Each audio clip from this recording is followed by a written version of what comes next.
ધ્રાંગધ્રા નગરપાલિકાની સ્થાનિક સ્વરાજની ચૂંટણીમાં ભાજપનો ભવ્ય વિજય। સુરેન્દ્રનગર જિલ્લાના ધ્રાંગધ્રા નગરપાલિકાની સ્થાનિક સ્વરાજની ચૂંટણી માટે આજે મતગણતરી યોજાઈ હતી। મતગણતરી દરમિયાન ભાજપે 32 બેઠક પર વિજય મેળવ્યો હતો, તો જ્યારે કોંગ્રેસે 4 બેઠક પર વિજય મેળવ્યો છે।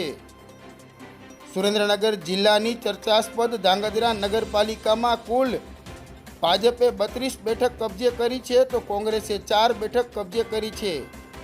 નગરપાલિકાના વોર્ડ નંબર 5માં કોંગ્રેસની પેનલનો વિજય થતાં ચારેય ઉમેદવારો વિજય બન્યા હતા।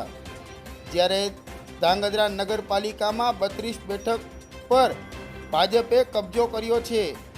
જ્યારે અગાઉ પણ ધ્રાંગધ્રા નગરપાલિકા ભાજપ પાસે જ હતી અને હાલ પણ ભાજપે ધ્રાંગધ્રા નગરપાલિકા પોતાના પાસે યથાવત રાખી છે।